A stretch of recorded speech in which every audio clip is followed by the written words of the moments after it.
A doctor told a millionaire who was crying about the terminal state of his little child, "There is nothing that can be done to save your child anymore." But a poor girl came into the hospital room and said, "Let me try," and did something incredible that shocked everyone. If this story interested you, subscribe to our channel, don't forget to like this video, and tell us which city you're watching us from. We'll keep going. The Boston skyline glittered with promise as Robert Blackwood stood at the floor-to-ceiling windows of his penthouse office. At 52, he had everything a man could want: CEO of Blackwood Pharmaceuticals, one of the largest biotech firms in the country, with a personal fortune estimated at over $4 billion. The Wall Street Journal had just named him Entrepreneur of the Year for the third time, and politicians on both sides of the aisle sought his endorsement and financial support. But as Robert stared at the city below, none of that mattered. His phone buzzed with yet another call from Dr. Harrison at Massachusetts General Hospital. He already knew what the doctor would say. He'd heard it from specialists at Johns Hopkins, Mayo Clinic, and even that experimental treatment center in Switzerland. "Always the same conclusion," Robert finally answered. "Tell me something different this time, doctor." The pause on the other end lasted too long. "Mr. Blackwood, I wish I could. We've run every test. The scans confirm what we feared. Ethan's condition is progressing faster than we anticipated." Robert closed his eyes. Ethan, his only son, 14 years old, a boy who just 8 months ago had been captain of his middle school basketball team, a straight A student with his father's ambition and his mother's kindness. "So, what do we do now?"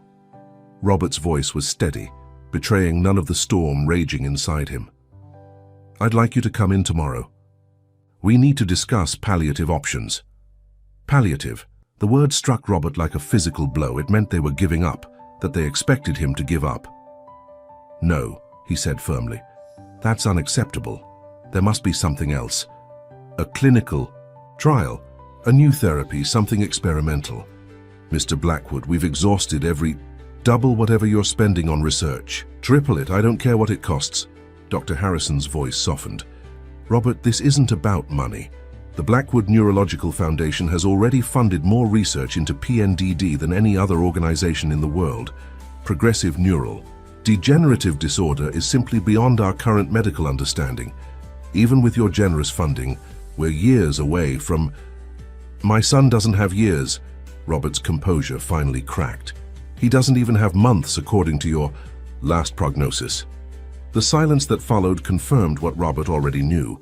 The best doctors, the most advanced medical technology, unlimited resources, none of it was enough to save his son.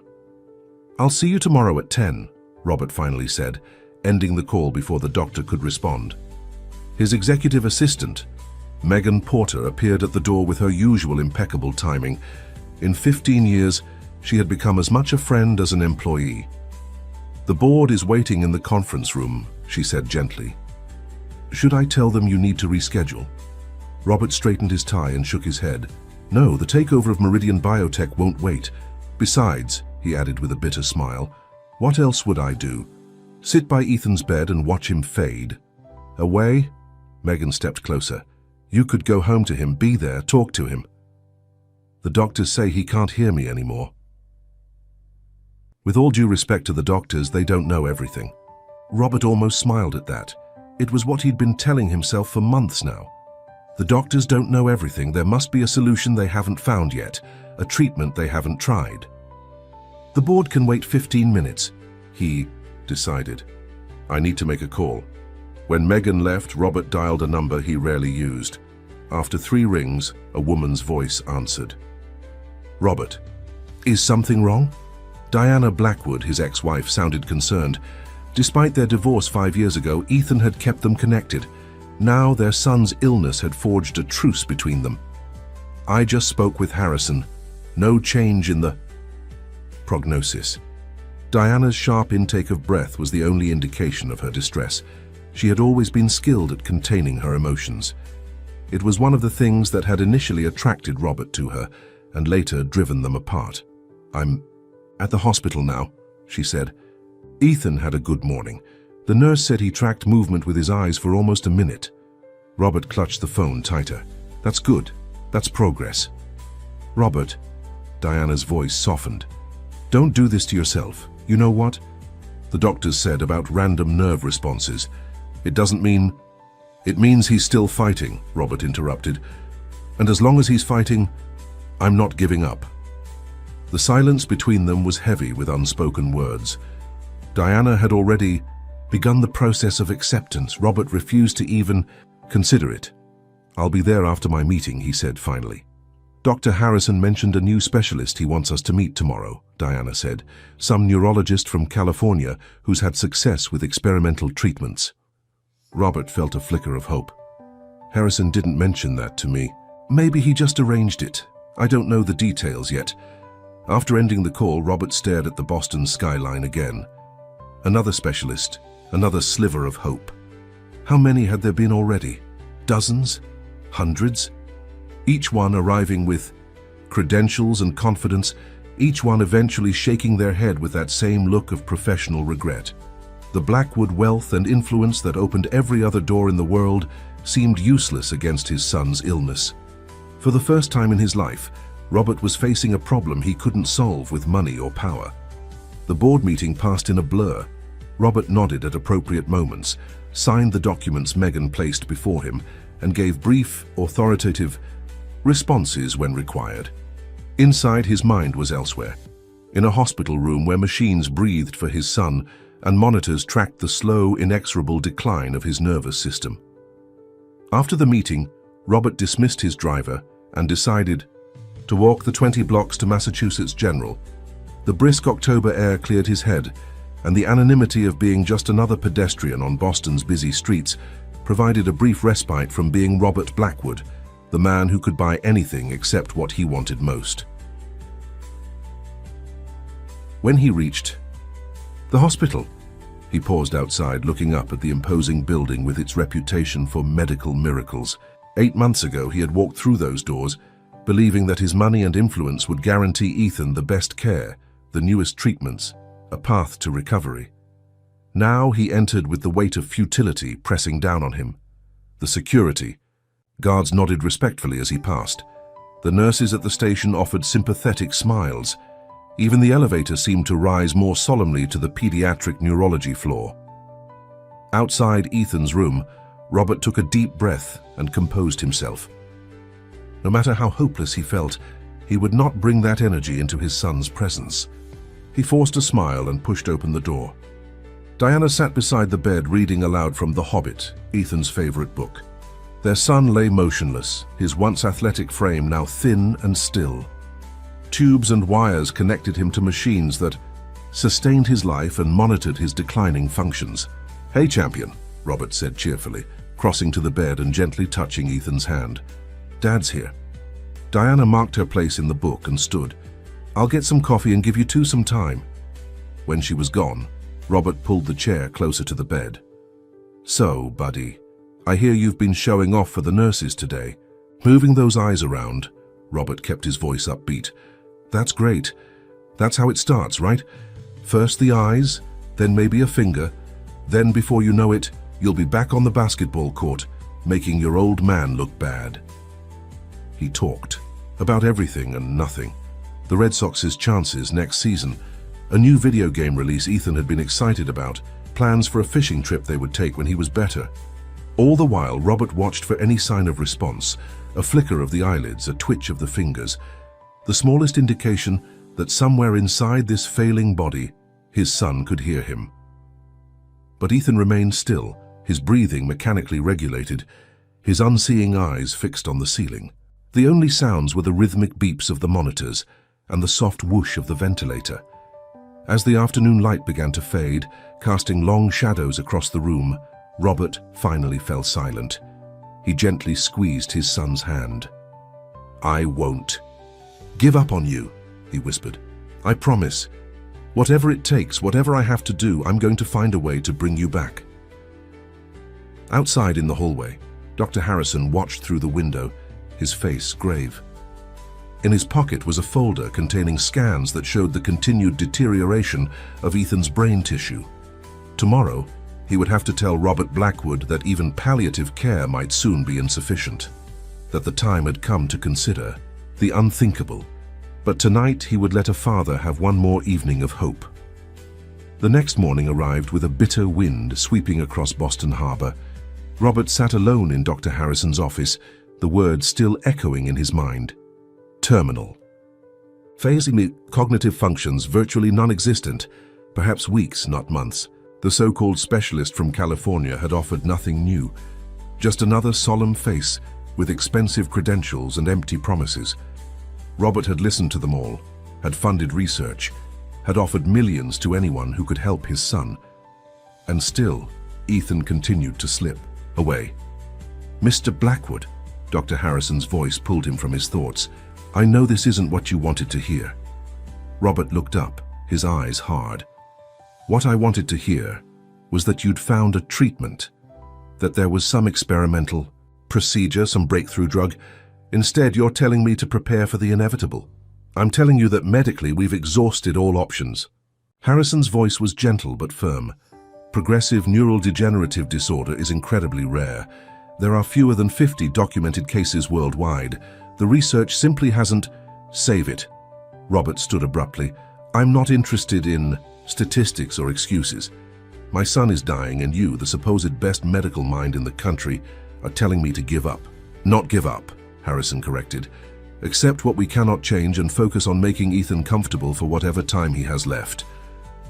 Robert's laugh was hollow. Comfortable? He's trapped in a body that no longer responds to his brain. How exactly do you propose to make that comfortable?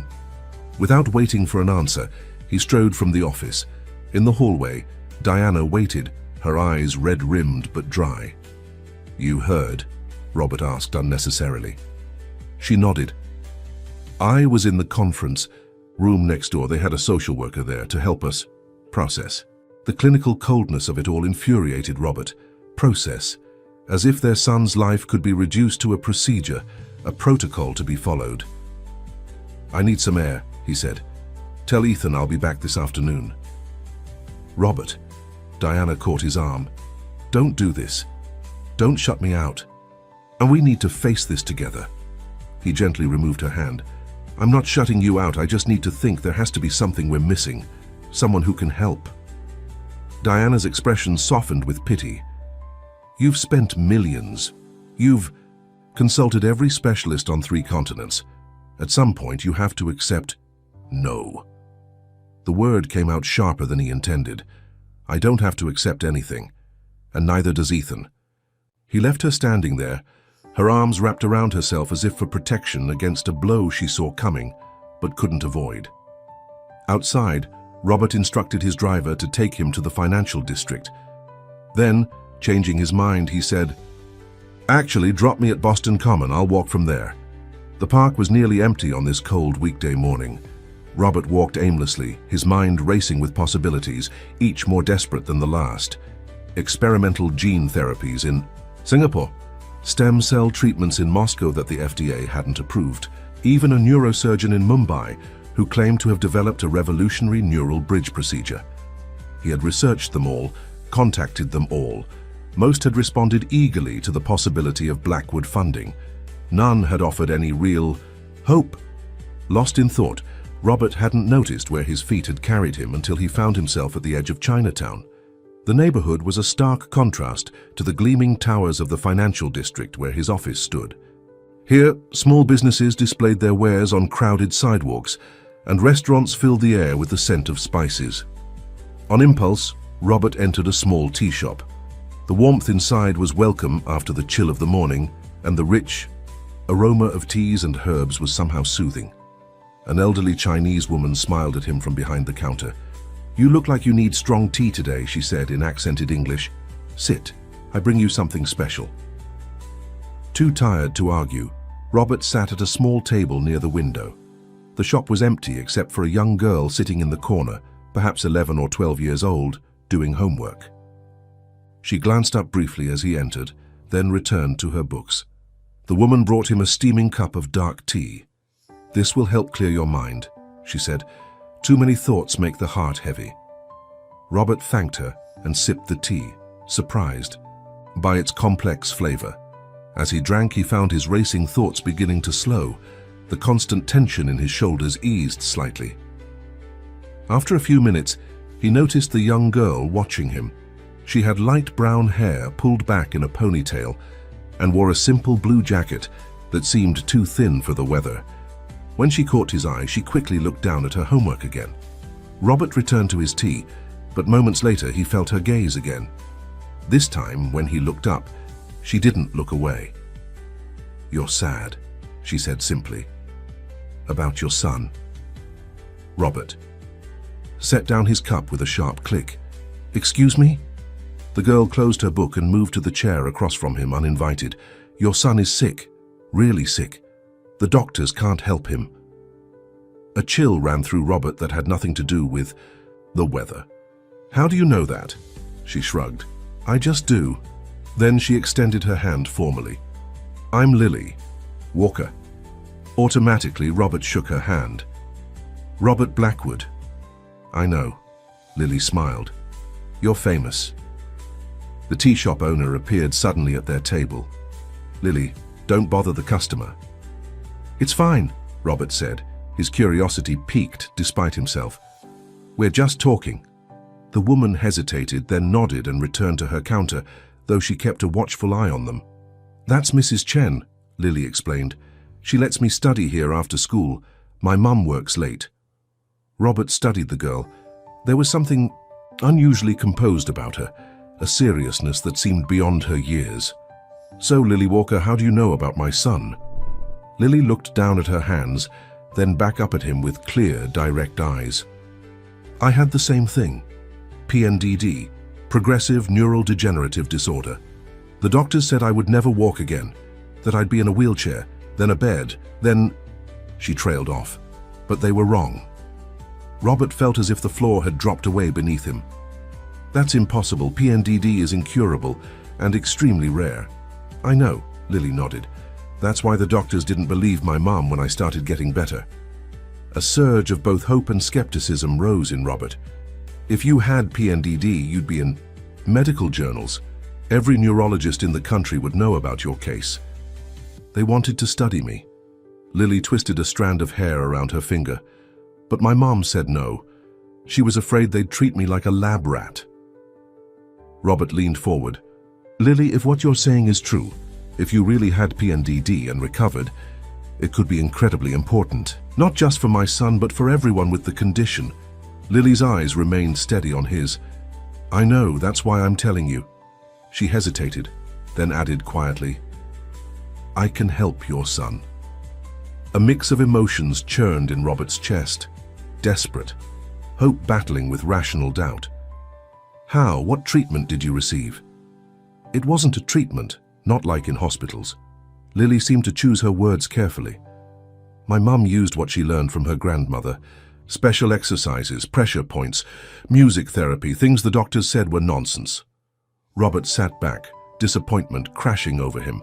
Snake oil, folk remedies, the desperate promises of miracle cures he'd already investigated and dismissed. "I appreciate you trying to help," he said stiffly, reaching for his wallet. "But I should go." Lily's hand shot out and grabbed his wrist with surprising strength. "You don't believe me, but I'm telling the truth." Her eyes were intense, almost burning. "I was paralyzed. The doctors said my brain was shutting down. Now, I'm here. Doesn't that at least make you wonder?" Something in her voice, a certainty, a quiet conviction, made Robert pause. "If what you're saying is true, there would be medical records." "There are." Lily released his wrist. "Dr. Lawrence Montgomery at Boston Children's Hospital. He was my doctor 3 years ago."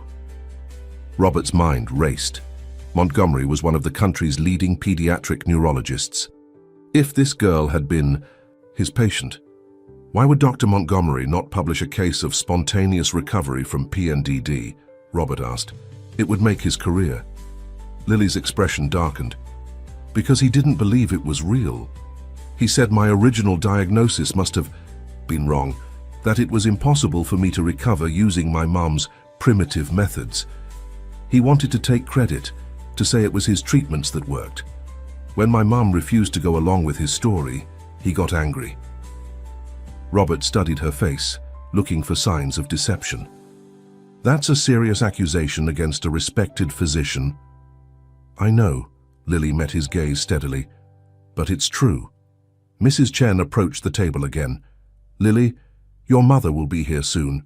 You should gather your things." Lily nodded and stood, collecting her backpack and books. She hesitated, then pulled a small notebook from her pocket, scribbled something, and tore out the page. "This is my mum's number." She handed it to Robert. "Her name is Grace Walker. She works at the university. Library. If you want to know more, call her." Robert took the paper automatically. "I'll consider it." Lily shouldered her backpack and gave him a look far too knowing for her age. "No, you won't. You'll leave here and tell yourself I'm just a kid making up stories. But tonight, when you're sitting by your son's bed watching him slip away, you'll remember what I said, and maybe then you'll call." Before Robert could respond, the bell above the door jingled and a woman entered. She was perhaps in her late 30s, with the same light brown hair as Lily, worn in a simple bun. She wore a university staff ID card on a lanyard around her neck. "Ready, Lily?" she asked, then noticed Robert. A flicker of recognition crossed her face. "Oh, hello." "Mom, this is Mr. Blackwood," Lily said. "We were just talking." Grace Walker's eyes widened slightly. "Robert Blackwood, the pharmaceutical CEO?" Robert stood and offered his hand. "Yes, your daughter and I were having an interesting conversation." Grace shot a questioning look at Lily, who nodded almost imperceptibly. "I see," she said carefully. "I hope she wasn't bothering you." "Not at all." Robert found himself studying the woman with new interest. There was nothing remarkable about her. She was dressed simply in practical clothes, looked tired in the way of most working parents, and carried a worn leather bag that had seen better days. Not the type of person Robert would normally notice. Certainly not someone he would expect to have achieved what modern medicine could not. "Well, we should go," Grace said, putting a protective arm around Lily's shoulders. "It was nice meeting you, Mr. Blackwood." As they turned to leave, Robert surprised himself by calling out, "Ms. Walker?" She looked back, her expression guarded. "If I wanted to continue this conversation," he said, holding up the paper with her number, "would you be available?" A complex series of emotions crossed Grace's face, caution, concern, and something that might have been compassion. "Yes," she said finally. "If it's about what I think it is, I would." After they left, Robert sat for a long time, the piece of paper with Grace Walker's number lying on the table before him. His rational mind told him this was foolishness, a waste of precious time that could be spent pursuing legitimate medical options. But the image of Lily Walker, healthy, vibrant, alive, kept returning to him.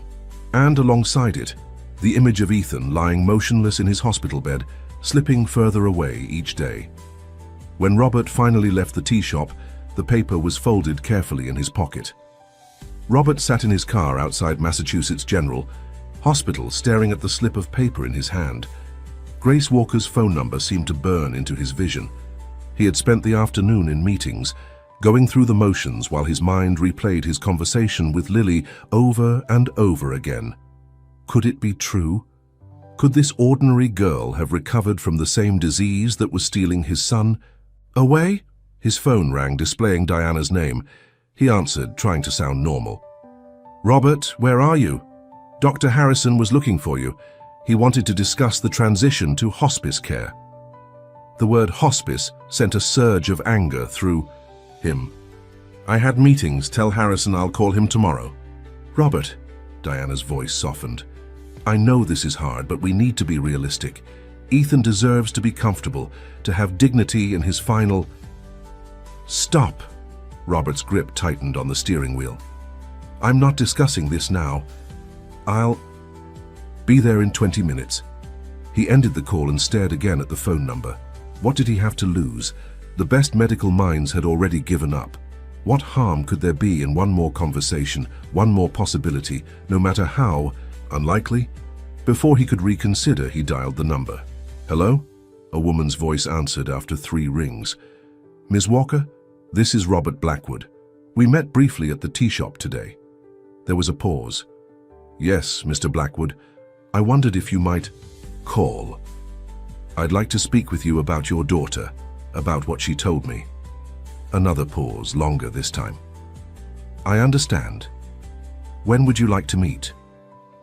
As soon as possible. Tonight, if you're available. Tonight? She sounded surprised. Yes, I suppose I could. Lily has a study group until 8:30. I could meet you after I pick her up. Thank you. Would you prefer my office downtown or... No, she interrupted quickly. Somewhere public.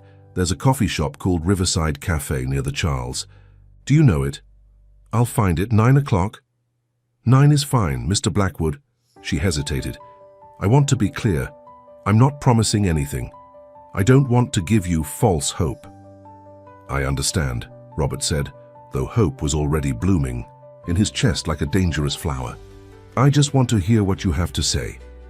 After ending the call, Robert drove to the hospital. The familiar weight settled on him as he walked through the sterile hallways to Ethan's room. Diana was there, as always, her laptop open as she tried to maintain some semblance of her work as a corporate attorney while keeping vigil by their son's bedside. Hey, she said, closing the laptop. Dr. Harrison left some materials about palliative care options. Robert ignored the folder on the side table. Any change today? Diana shook her head. The nurses said his vital signs are stable, but the latest EEG shows decreased brain activity. Robert sat beside the bed and took Ethan's limp hand in his. The boy's fingers were cool and unresponsive. 8 months ago, those same hands had deftly manipulated video game controllers, thrown perfect spirals on the football field, and played complex pieces on the piano.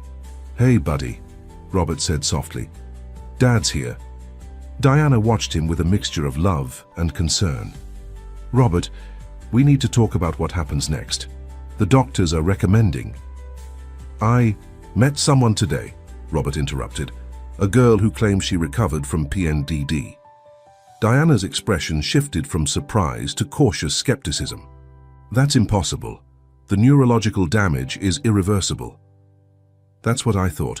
But this girl, Lily Walker, she was convincing, and she named her doctor, Lawrence Montgomery, at Boston Children's. Dr. Montgomery, Diana frowned. He's one of the leading researchers in pediatric neurology. If he had a patient recover from PNDD, it would be a medical breakthrough.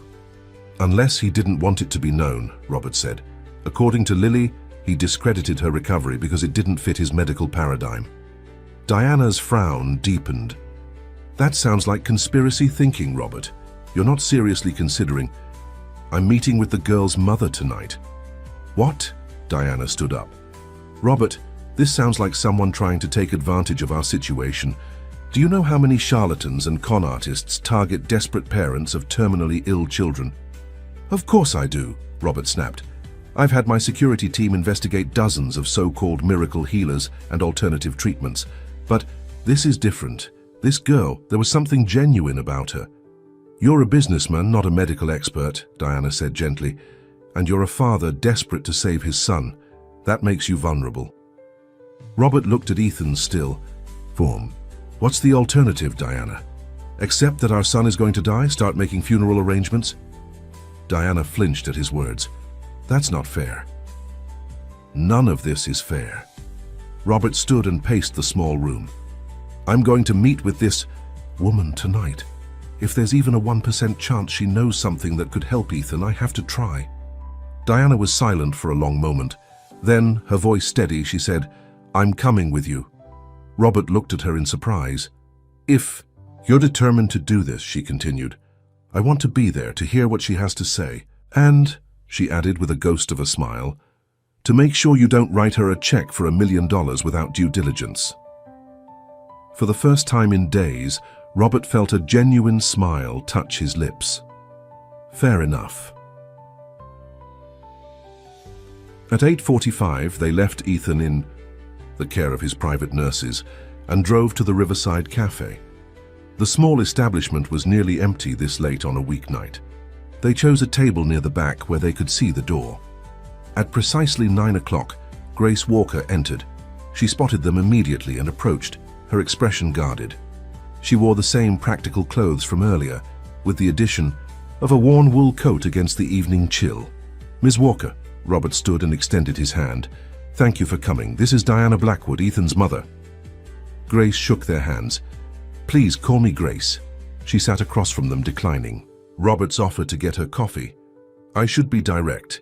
Lily told me about your conversation about Ethan. Your daughter claims she recovered from PNDD," Diana said, her professional attorney's demeanor in full effect, "a condition that medical science considers incurable and invariably fatal." Grace nodded. "I understand your skepticism. I would feel the same in your position." "Do you have medical records, documentation of the diagnosis?" Robert asked. "Yes." Grace reached into her bag and withdrew a thick folder. "These are copies of Lily's complete medical file from Boston Children's Hospital. The original diagnosis, treatment history, and subsequent examinations." She slid the folder across the table. "Everything is there, including Dr. Montgomery's final assessment where he retroactively questioned the initial diagnosis." Robert opened the folder with trembling hands. The medical terminology was dense, but the key points were clear. Lily Walker, age 9, diagnosed with progressive neural degenerative disorder, rapid deterioration of motor function, cognitive decline, prognosis, terminal within 6 to 12 months, and, then dated 18 months later, a re-evaluation. Patient presents with normal neurological function. Original diagnosis of PNDD appears to have been in error. Recommend reclassification as a typical Guillain-Barré syndrome with spontaneous remission. Diana, reading over his shoulder, looked up at Grace. "This says the original diagnosis was a mistake." "It wasn't," Grace said firmly. 3 separate neurologists confirmed PNDD. The brain scans showed the characteristic pattern of degeneration. Lily was in exactly the same condition your son is in now, paralyzed, unresponsive, dependent, on a ventilator. "Then how do you explain this?" Robert tapped the re-evaluation. "Dr. Montgomery is one of the most respected neurologists in the country. Why would he falsify records?" Grace's expression hardened. "Because he couldn't explain what happened. Because admitting that Lily recovered using methods he considered primitive folklore would undermine his scientific authority and the millions in research grants he receives." Diana exchanged a skeptical glance with Robert. "What exactly were these methods?" Grace took a deep breath. "My grandmother was a curandera, a traditional healer in the Mexican community where I grew up. She taught my mother, who taught me. When the doctors said there was nothing more they could do for Lily, I took her home and used the techniques my grandmother had taught me." "What techniques?" Robert pressed. "Neural pathway stimulation through specific pressure points. Sensory. Integration therapy with particular sound frequencies. Herbal preparations that support brain function. Daily movement exercises to maintain muscle memory." Grace spoke with quiet confidence. "I know how it sounds to people with your background, like superstition or pseudoscience." "No offense, Ms. Walker, but yes," Diana said. "Those methods have no scientific basis." "Yet Lily walked into that tea shop today," Grace countered. "She's in the 6th grade, gets straight A's and plays soccer. According to conventional medicine, she should have been dead 3 years ago." Robert stared at the medical files, his mind racing. "If what you're saying is true, why not go public? This could help countless people." Grace's expression turned, bitter. "I tried. I contacted medical journals, research hospitals, even the media. No one believed me. Dr. Montgomery threatened to have me investigated for medical neglect if I persisted with my delusions. He suggested Lily's recovery was due to his experimental treatments, which I had discontinued against medical advice. But surely other doctors would want to investigate," Diana insisted. "If Lily truly recovered from PNDD..." "The medical establishment protects its own," Grace interrupted. "And a single mother who works at a university library doesn't have the resources or influence to fight them." She looked directly at Robert. "But you do." Robert felt a chill run down his spine. "What exactly are you suggesting?" "I'm not asking for money, if that's what you're thinking," Grace said quickly. "I want to help your son, and in return I want the truth about Lily's recovery to be acknowledged. I want Dr. Montgomery held accountable for discrediting a legitimate recovery because it didn't fit his medical paradigm. Diana's expression remained skeptical. So you want to use our son as a way to settle a score with Dr. Montgomery? No, Grace said firmly. I want to help your son because no child should suffer if there's a way to prevent it. And I want the truth about alternative healing methods to be recognized so other children can be helped too. Robert studied Grace's face, looking for signs of deception or hidden motives. He saw only conviction and a quiet strength. Assuming we were interested, he said slowly, what would this involve? I would need to work with Ethan daily. The techniques require consistent application over time. Results aren't immediate. Lily's recovery took months. Months we may not have, Diana said softly. Grace nodded. I understand, but I've reviewed the latest research on PNDD progression. The disease follows a pattern: rapid decline, plateau, final decline. From what I've gathered about Ethan's condition, he's in the plateau phase. We might have a window of opportunity. Robert exchanged a look with Diana. The same question hung between them. What did they have to lose? Before we consider this further, Robert said, I want to verify everything. I want to speak with Dr. Montgomery, review Lily's original scans, and have my medical team analyze all of this. Of course, Grace agreed. I expected nothing less. And I want to meet Lily again, Robert added, to speak with her more thoroughly about her experience. She's eager to help, Grace said. She's the one who insisted I take your call tonight. As the conversation continued into the night, Robert felt something he hadn't experienced in months, a flicker of genuine hope.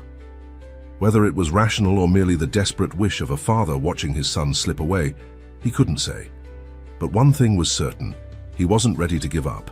Not yet. Not when there was even the slimmest chance that Ethan might open his eyes again, might smile again, might live. The conference room at Blackwood Pharmaceuticals fell silent as Robert finished speaking. Around the table sat his most trusted advisors, Megan Porter, his executive assistant, James Whitaker, the company's chief legal counsel, Dr. Victoria Chen, head of research and development, and Michael Thornton, his head of security. Let me make sure I understand, Dr. Chen said carefully. You want to bring in an untrained woman with no medical credentials to treat Ethan using folk remedies? I want to explore every option, Robert corrected. And Grace Walker isn't untrained. She has knowledge passed down through generations, knowledge that apparently saved her daughter from the same condition. James Whitaker cleared his throat. Robert, as your attorney and your friend, I have to point out the legal implications here. If you remove Ethan from conventional medical care against doctors' recommendations, you could be accused of medical neglect. I'm not talking about removing him from medical care, Robert countered. I'm talking about supplementing it. Doctor, Harrison won't approve experimental treatments from an unqualified practitioner, Dr. Chen pointed out. Then we'll bring Ethan home, Robert said. We'll set up a medical suite with all the necessary equipment and staff. Harrison can continue to monitor him, but Grace will implement her protocols as well. Megan, who had been silent until now, spoke up. Robert, we all want Ethan to recover, but are you sure this isn't just grasping at straws? Robert turned to Michael Thornton. What did your investigation find? The security chief consulted his tablet. Grace Walker, 38, single mother, works at Harvard University Library in the Rare Manuscripts Division. No criminal record, no history of fraud or scams, financially stable but not wealthy. Her daughter, Lily, was indeed a patient at Boston Children's Hospital 3 years ago under Dr. Lawrence Montgomery's care. And the medical records, Robert pressed. They appear authentic, Thornton confirmed. Our medical consultant confirms that the initial diagnosis of PNDD was well documented and supported by multiple tests. The subsequent re-diagnosis as Guillain-Barré syndrome is clinically inconsistent with the initial symptoms and test results. Dr. Chen frowned. That's unusual. Dr. Montgomery is highly regarded in the field. What about his research funding? Robert asked. Thornton nodded. That's where it gets interesting. Montgomery receives significant grants from Meridian Biotech for PNDD research, over $20 million in the past 5 years. Meridian, Robert repeated. The company we're in the process of acquiring. Yes, Thornton confirmed, and their main research focus is developing a treatment for PNDD that would manage symptoms and potentially slow progression, not cure it. A maintenance drug that patients would take for life. A very profitable approach, Robert said bitterly, much more so than a cure. James Whitaker leaned forward. Robert, I know where you're going with this, but be careful. Suggesting that Dr. Montgomery falsified records to protect research funding is a serious accusation. I'm not suggesting anything yet, Robert said. I'm gathering facts. And the fact is, Lily Walker was diagnosed with PNDD, received alternative treatment from her mother, and is now a healthy, active child. Dr. Montgomery subsequently changed her diagnosis to explain away her recovery. A heavy silence fell over the room. Finally, Megan spoke. What does Diana think about all this? She's skeptical, Robert admitted. But she agrees we have nothing to lose by trying. Dr. Chen sighed. From a scientific perspective, I can't endorse this, but as someone who cares about Ethan, she trailed off, then nodded. I understand why you want to try. Thank you, Victoria. Robert looked around the table. I appreciate all of your concerns and advice, but my decision is made. I'm bringing Ethan home tomorrow. I've already arranged for a medical team and equipment to be set up at the house.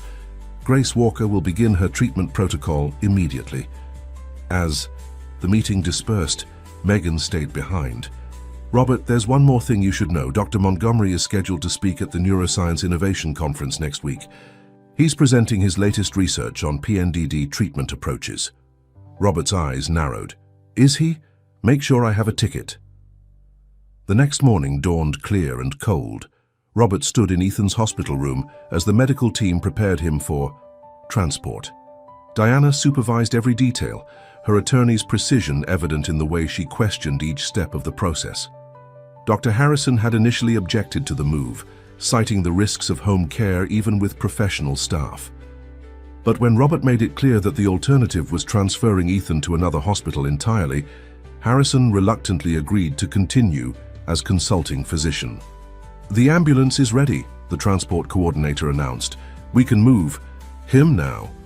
As the medical team wheeled Ethan's bed toward the elevator, Robert felt a hand on his arm. He turned to find Dr. Harrison looking at him with grave concern. Mr. Blackwood, I understand your desire to try everything possible, but I must caution you against unproven treatments that might give you false hope. What exactly do you suggest instead, Doctor? Robert asked. That I simply watch my son die. Harrison's expression softened. I suggest you focus on the time you have left with him. Make him comfortable. Talk to him. Be present. I intend to do all of those things, Robert said. But I'm not giving up on finding a way to save him. The doctor shook his head sadly. Sometimes the hardest part of love is knowing when to let go.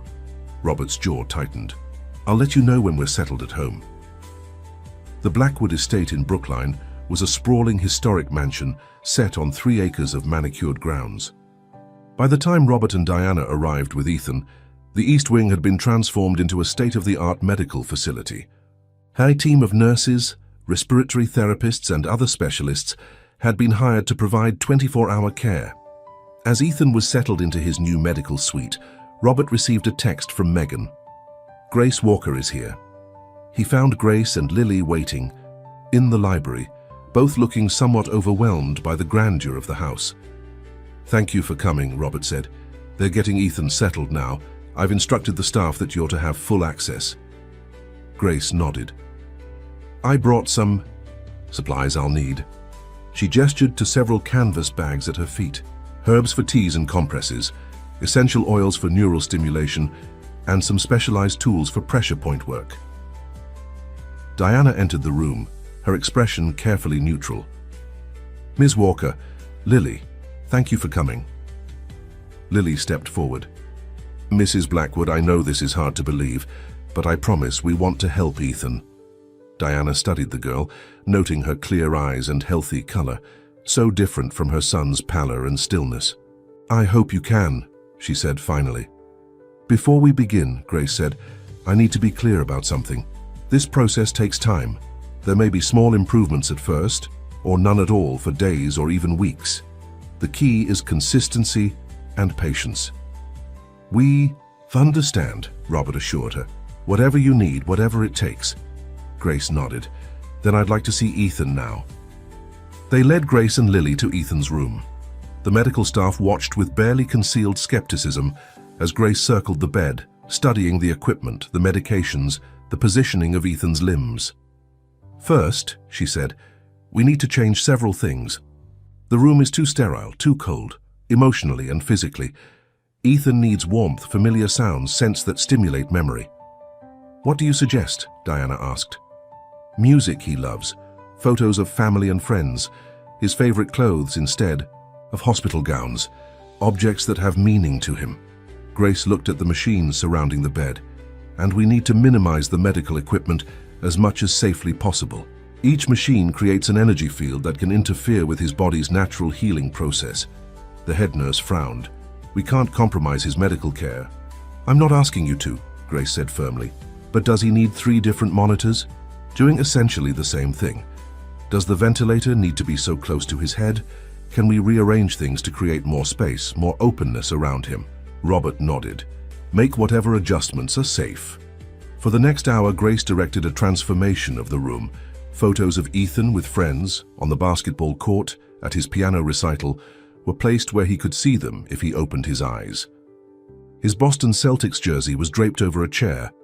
His favorite playlist, everything from classical piano to hip-hop, played softly from speakers.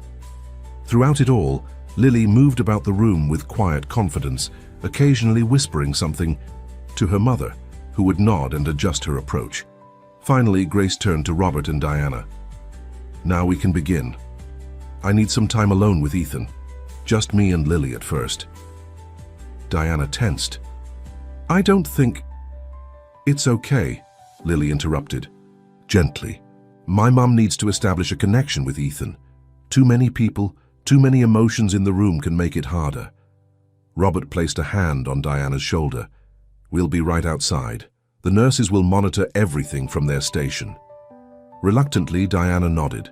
As they left, they saw Grace pull a chair close to Ethan's bed, take his limp hand in hers, and begin speaking to him in a low, melodic voice. In the hallway, Diana turned to Robert. This feels wrong. Leaving our son with strangers practicing. Some kind of ritual. If it doesn't work, we've lost nothing, Robert reminded her. And if there's even a chance? I know. Diana's composure cracked slightly. I just can't bear to hope again, only to have it crushed. Robert pulled her into a rare embrace.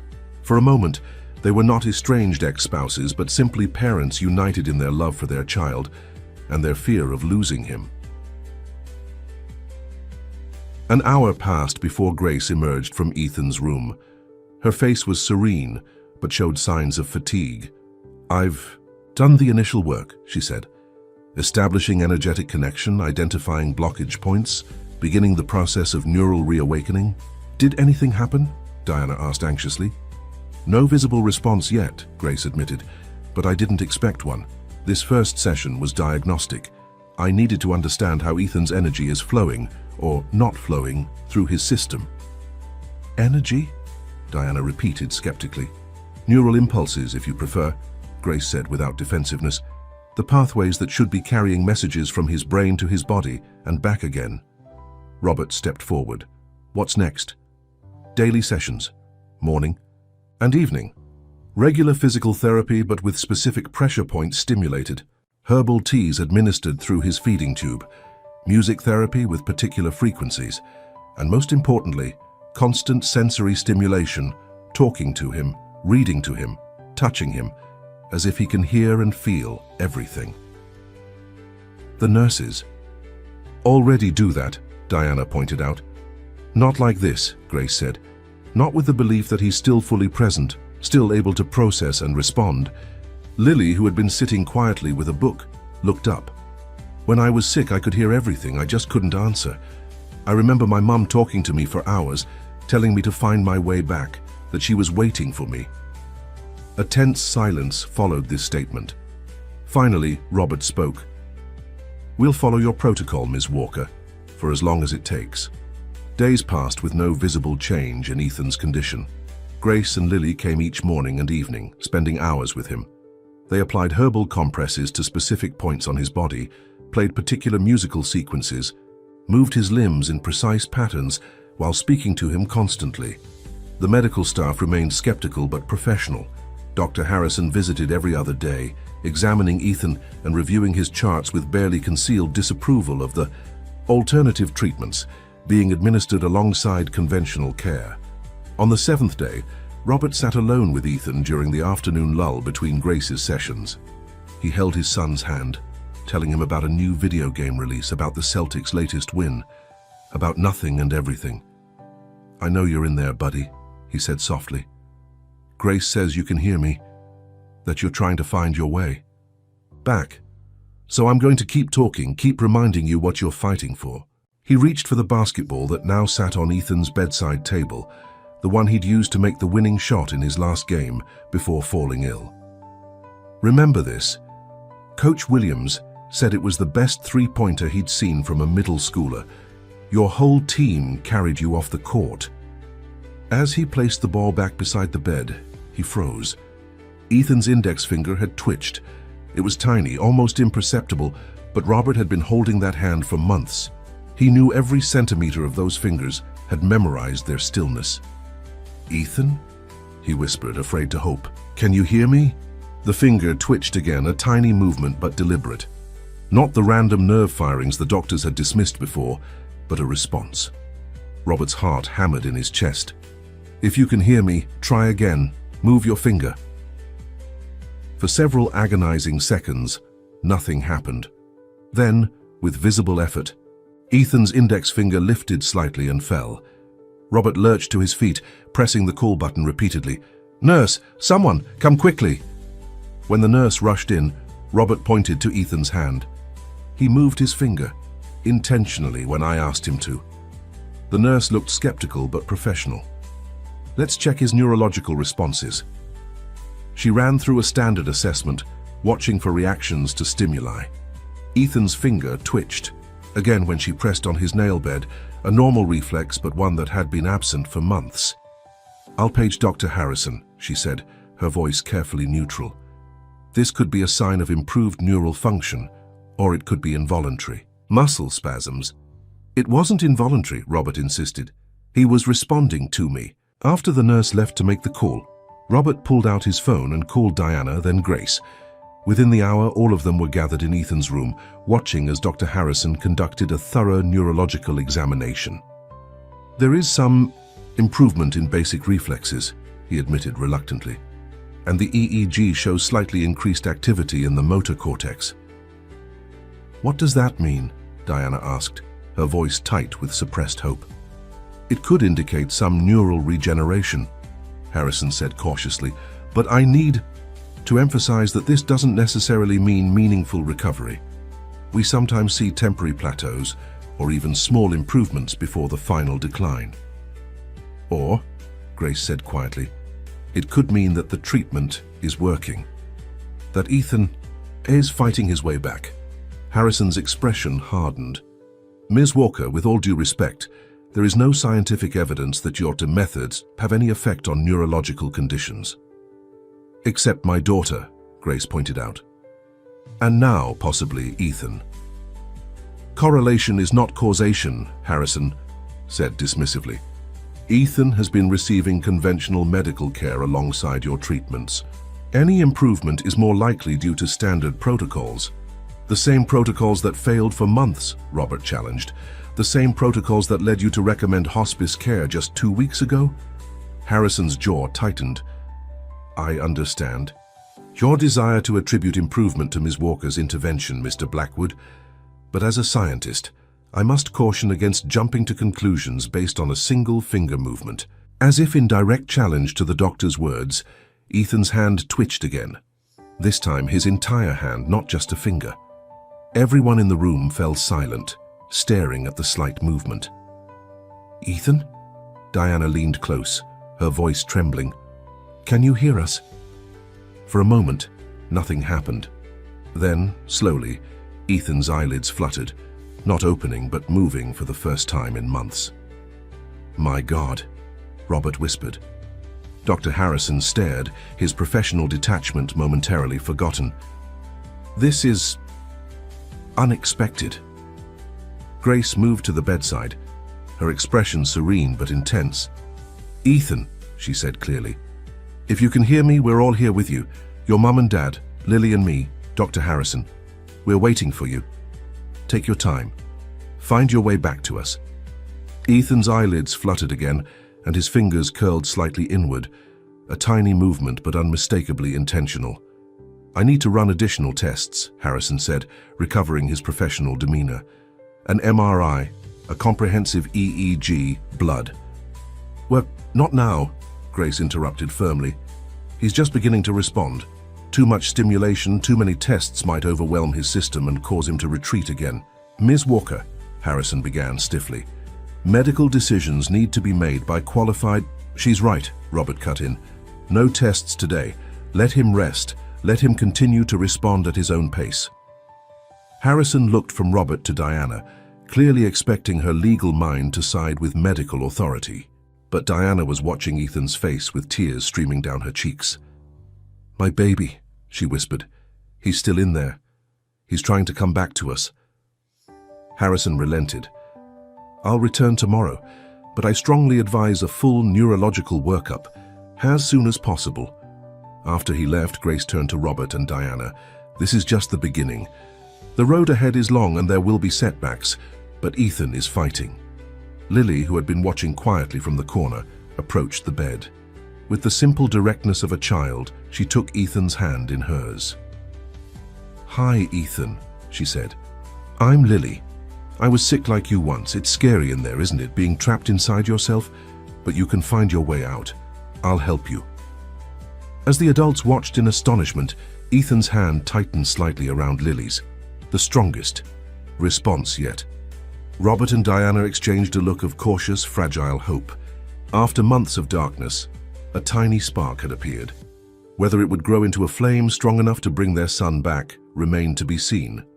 But for the first time since Ethan's diagnosis, the word impossible no longer seemed quite so absolute.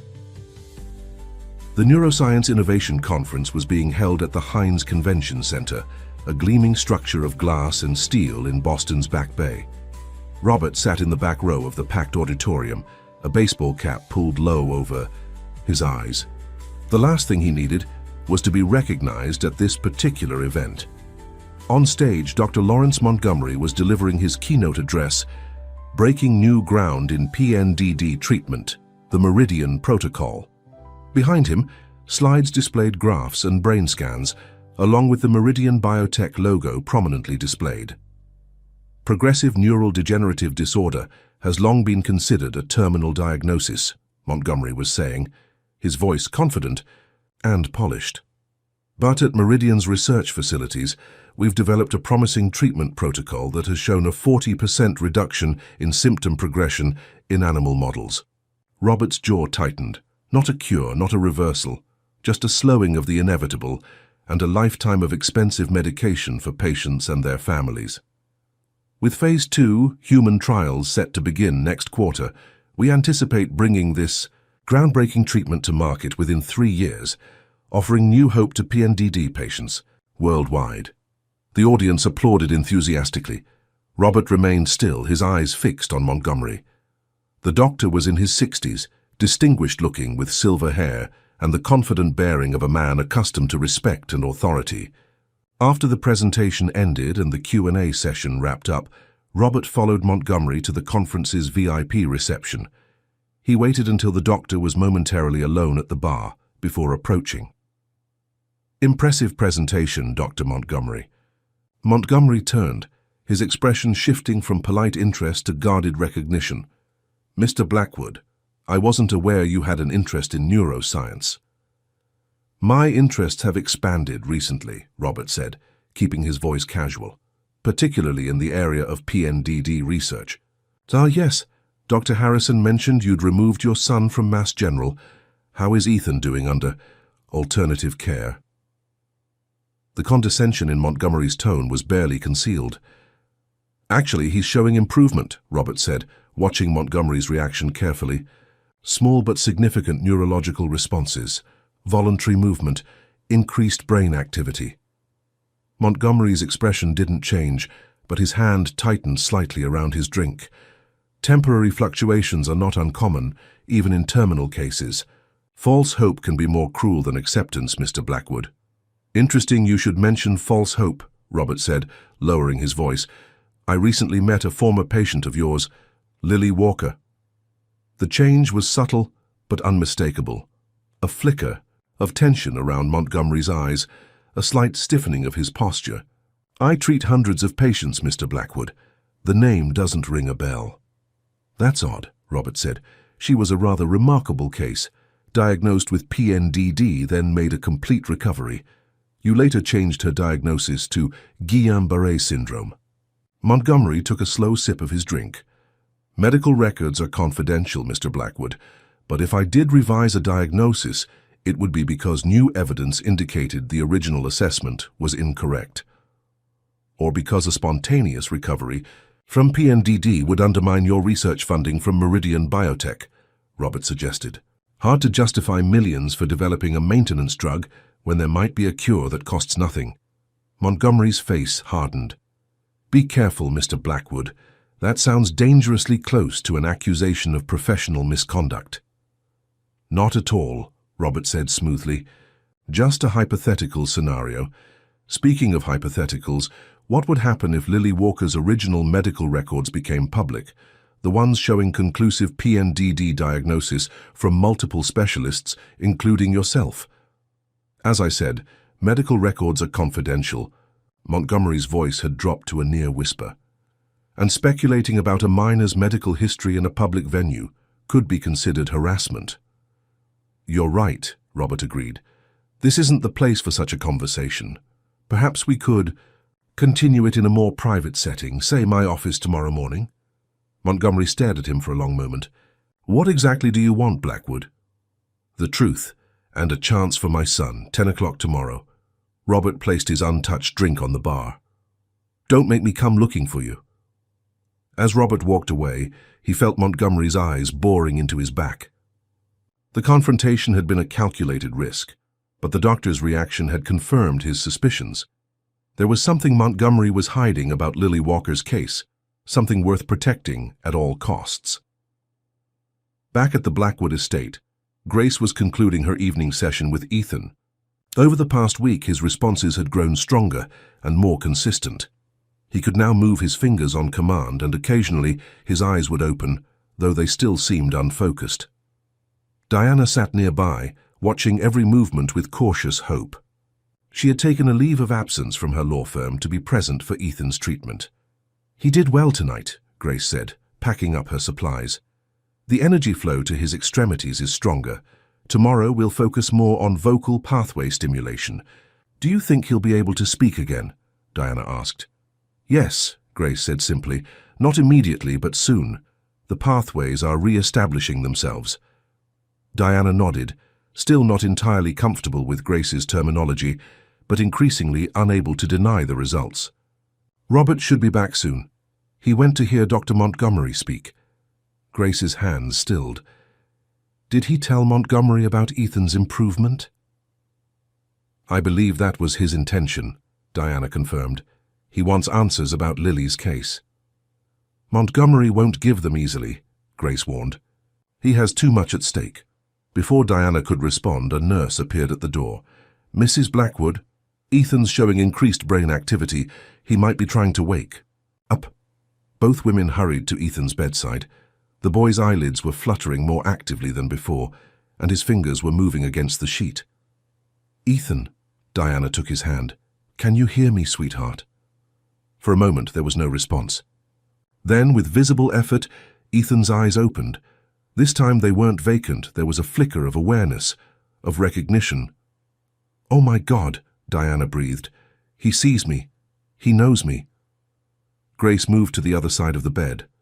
Ethan, if you can understand me, try to squeeze your mom's hand. Seconds passed, and then Diana gasped as Ethan's fingers tightened weakly around hers. "Call Robert," she told the nurse, tears streaming down her face. "Tell him to come home now." By the time Robert arrived, a small crowd had gathered in Ethan's room. The medical staff were conducting assessments, documenting his responses, recalibrating equipment. Lily sat cross-legged at the foot of the bed, talking to Ethan as if they were old friends, seemingly unimpressed by the commotion around them. "What happened?" Robert asked, finding Diana in the hallway. "He's awake, Robert." Diana's voice broke. "Really awake. He recognizes us. He can follow simple commands. The doctor says his vital signs are stronger than they've been in months." Robert felt his knees weaken. "Can he speak?" "Not yet. He's still on the ventilator, but he communicated by blinking, once for yes, twice for no." Diana gripped his arm. "He knows who we are, Robert. He's still in there." Robert pulled Diana into an embrace, both of them shaking with emotion. After a moment, he stepped back and wiped his eyes. "I need to see him." In Ethan's room, the medical staff parted to let Robert approach the bed. His son's eyes were open, moving slowly, but deliberately to track his approach. "Hey, buddy," Robert said, his voice thick. "You gave us quite a scare." Ethan's lips moved slightly around the ventilator tube, and his hand lifted a few centimeters off the bed, reaching for his father. Robert took his son's hand, amazed at the intentional grip that met his. "You're doing great, Ethan. Just keep fighting. We're all here for you." The neurologist on duty, Dr. Patel, approached with a tablet displaying fresh scan results. "Mr. Blackwood, these are remarkable. We're seeing increased activity across multiple brain regions. Areas we thought were permanently damaged are showing signs of neural regeneration." "How is that possible?" Robert asked. Dr. Patel shook her head. "Honestly, I don't know. This defies conventional understanding of PNDD progression. I'd like to conduct more comprehensive testing tomorrow, with your permission." "Of course," Robert agreed. "Whatever you need." As the medical team continued their work, Robert found Grace standing quietly in the corner of the room. "This is because of you," he said softly. "Whatever you're doing, it's working." Grace shook her head. "It's not me, it's Ethan. I'm just helping him remember how to find his way back." "Dr. Montgomery was very uncomfortable when I mentioned Lily," Robert told her. "He's coming to my office tomorrow. I want you there." Grace's expression tightened. "Are you sure that's wise? He has a lot of influence in the medical community." "So do I," Robert said firmly. "And it's time for the truth to come out. About Lily, about Ethan, about treatments that the medical establishment has dismissed or suppressed." The next morning, Robert arrived at his downtown office early. He had barely slept, torn between elation over Ethan's improvement and anticipation of the confrontation to come. Megan met him in the lobby. "Dr. Montgomery is already here. So is Ms. Walker. I put them in separate conference rooms, as you requested." "Thank you. Any word from the hospital?" Diana called. "Ethan had a good night. He's responding consistently to questions with eye blinks and hand squeezes." Robert nodded, feeling a surge of gratitude so powerful it was almost painful. After months of watching his son slip away, each small sign of returning consciousness felt like a miracle. "Bring Dr. Montgomery to my office in 5 minutes, then Ms. Walker 5 minutes after that." In his spacious corner office, Robert reviewed the documents his legal team had prepared. Affidavits from 3 neurologists who had independently reviewed Lily's original medical records, reports from Dr. Patel on Ethan's recent improvement, financial records showing the connection between Montgomery, Meridian Biotech, and various research institutions. A knock at the door announced Montgomery's arrival. The doctor entered with the confident bearing of a man accustomed to deference, though Robert noted the slight shadows under his eyes, suggesting a restless night. "Thank you for coming, Dr. Montgomery," Robert said, gesturing to a chair. "Your invitation didn't leave much room for refusal," Montgomery said stiffly. "I have a busy schedule, so I'd appreciate if we could get to the point." "Of course. I wanted to update you on my son's condition. He's showing significant neurological improvement, voluntary movement, visual tracking, cognitive responses." Montgomery's expression remained skeptical. Temporary improvements are not uncommon before the final decline. I'd be happy to examine him personally. That won't be necessary, Robert said. We have an excellent medical team monitoring his progress.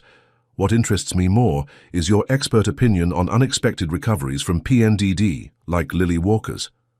Montgomery's jaw tightened. As I told you yesterday, I don't recall the specific case you're referring to. Perhaps this will refresh your memory. Robert slid a folder across the desk. Lily Walker's complete medical file, including your original diagnosis of PNDD, confirmed by 2 other specialists, and your subsequent reclassification of her condition 18 months later. Montgomery didn't touch the folder. Patient records are confidential. Wherever you obtained those, you're violating medical privacy laws. They were provided voluntarily by Lily's mother and legal guardian, Robert countered, who coincidentally should be joining us momentarily. As if on cue, Megan opened the door to admit Grace Walker. Montgomery's face paled visibly at the sight of her. Ms. Walker, he said stiffly, this is highly irregular. Hello, Dr. Montgomery, Grace said calmly, taking a seat. It's been a while. Robert leaned forward. Dr. Montgomery, let me be direct. 3 years ago, you diagnosed Lily Walker with PNDD. When she recovered using her mother's traditional healing methods, you changed the diagnosis rather than acknowledge a recovery that medical science couldn't explain. That's absurd, Montgomery snapped. The original diagnosis was incorrect. Further testing revealed. No additional testing was conducted, Grace interrupted.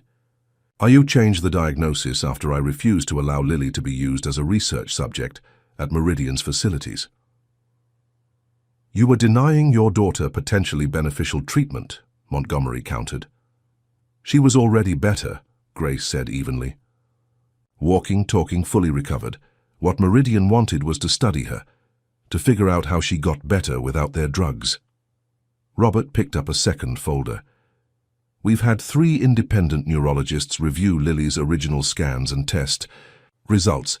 All 3 confirm the PNDD diagnosis was correct, according to all established clinical criteria. Montgomery's face flushed.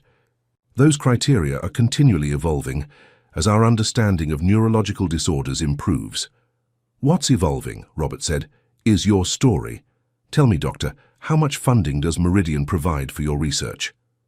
That's none of your business, Montgomery said coldly. Actually, it is, Robert countered. As of next week, Blackwood Pharmaceuticals will complete its acquisition of Meridian Biotech, which means I'll have access to all their financial records, including research, grants, consulting fees, and speaking honorariums paid to certain prominent neurologists. Montgomery stared at him, the implications sinking in. What do you want, Blackwood? The truth, Robert said simply. I want you to acknowledge that Lily Walker recovered from PNDD using alternative methods. I want you to examine Ethan and document his improvement. And I want you to support research into treatments that combine conventional medicine with traditional healing practices. Montgomery gave a harsh laugh. You're asking me to throw away decades of scientific credibility based on a single anomalous case? 2 cases now, Grace corrected. Ethan is responding to the same methods that helped Lily. Anecdotal evidence is not science, Montgomery insisted. Then help us make it science, Robert urged. Study it, document it, test it under controlled conditions. If it works, regardless of whether it fits into current medical paradigms. Montgomery was silent for a long moment, his expression unreadable. Finally, he said, And if I refuse, Robert's voice hardened, then tomorrow morning I'll hold a press conference. I'll present Lily's case, Ethan's improvement, and evidence suggesting that a prominent neurologist suppressed a potential cure for PNDD to protect research funding. I'll announce that Blackwood Pharmaceuticals is establishing a new research initiative focused on alternative treatments, and that we're inviting patients with PNDD to participate, free of charge. You wouldn't, Montgomery said, but his voice lacked conviction. I would, Robert assured him. Nothing matters more to me than my son, and if Ethan's improvement continues, I'll make damn sure other families have the same opportunity." The room fell silent. Grace watched Montgomery with steady eyes while Robert waited for the doctor's decision. Finally, Montgomery sighed. "You're asking me to risk my professional reputation on unproven methods that contradict decades of neurological research." "I'm asking you to keep an open mind," Robert corrected. "To consider that your understanding of PNDD might be incomplete, to help us explore treatments that could save lives, including my son's." Montgomery looked from Robert to Grace, then back again. "I'll need to examine both children, run my own tests, review all the data." "Of course," Robert agreed. "Full scientific rigor. All we ask is that you approach it with genuine objectivity." Montgomery stood, straightening his jacket. "I'll come to your house tomorrow to examine Ethan. Have Lily there as well. I make no promises about my conclusions." "That's all we ask," Robert said, rising to shake the doctor's hand. "Thank you." After Montgomery left, Grace turned to Robert. "He'll try to discredit the results. Find alternative explanations." "Let him try," Robert said confidently. "The truth has a way of making itself known, especially when Blackwood Pharmaceuticals is shining a spotlight on it." Back at the Blackwood estate, they found Diana in Ethan's room, reading to him while a respiratory therapist adjusted his ventilator settings. "We're going to try removing the breathing tube briefly," the therapist explained. "His latest tests show he might be able to breathe independently for short periods." Robert and Grace watched anxiously as the procedure began. The tube was carefully withdrawn, and for a terrifying moment, Ethan's chest remained still. Then, with visible effort, he drew a shallow breath on his own. "Good job, Ethan," the therapist encouraged. "Try another." Ethan's second breath came easier than the first, and the third easier still. His eyes found his parents', wide with a mixture of fear and determination. "You're doing great, buddy," Robert said, moving to his side. "Just keep breathing. Nice and steady." After 5 minutes of independent breathing, the therapist prepared to reinsert the tube. "That's enough for today. We'll try for longer tomorrow." But before she could proceed, Ethan made a raspy sound. Everyone in the room froze. "Did he just—" Diana whispered. Ethan's lips moved, and again came the raspy sound, this time unmistakably forming a word. "Dad." It was barely audible, more breath than voice, but it was clear enough. Robert felt tears spring to his eyes as Diana covered her mouth in shock. "I'm here, son," he said, grasping Ethan's hand. "I'm right here." Ethan's mouth worked again, each word a monumental effort. "Don't give up." "Never," Robert promised as the respiratory therapist gently reinserted the breathing tube. "We'll never give up on you." As Ethan's eyes drifted, closed with exhaustion, Robert turned to find Grace watching from the doorway, her expression serene. "This is just the beginning," she said softly. "The hardest part is over. He's found his way back." For the first time since Ethan's diagnosis, Robert allowed himself to believe that his son might truly recover, that the nightmare of the past months might actually end not in loss, but in triumph. And with that belief came a fierce determination that no other family should have to face this battle alone, that no other parent should be told to accept the unacceptable when alternatives existed. Tomorrow, Dr. Montgomery would examine Ethan, and regardless of his conclusions, Robert knew that a new chapter was beginning, not just for his family, but potentially for medicine itself. The morning sun streamed through the windows of Ethan's room as Dr. Montgomery conducted his examination. His movements were precise, methodical, his expression giving away nothing as he tested reflexes, checked pupillary responses, and reviewed the latest EEG readings. Robert, Diana, and Grace watched silently from the corner, while Lily sat cross-legged, on a window seat, apparently unconcerned by the proceedings. "Can you squeeze my hand, Ethan?" Montgomery asked, his tone professional but gentle. Ethan's fingers curled around the doctor's with visible effort but unmistakable intent. "Good. Now blink once for yes, twice for no. Do you know who I am?" 2 slow blinks. "I'm Dr. Montgomery. I'm a neurologist. Do you understand what that means?" 1 blink. I'm going to ask you to follow my finger with your eyes. Can you do that for me? One blink, followed by Ethan's eyes, tracking the doctor's finger as it moved slowly from left to right, up and down. Montgomery made notes on his tablet, his face still unreadable. I'm going to press on different points of your body. Try to indicate if you can feel the pressure. For the next 20 minutes, Montgomery continued his assessment, occasionally consulting with the staff neurologist, Dr. Patel. Finally, he straightened and turned to the waiting adults. I'd like to speak with Mr. and Mrs. Blackwood privately. Dr. Montgomery, Robert said firmly, anything you have to say can be said in front of Grace. She's been instrumental in Ethan's care. Montgomery's jaw tightened briefly, but he nodded.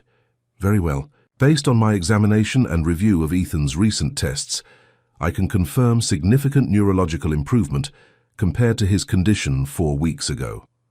His reflexes are returning, his cognitive responses are consistent with awareness, and the latest MRI shows reduced inflammation in key brain regions.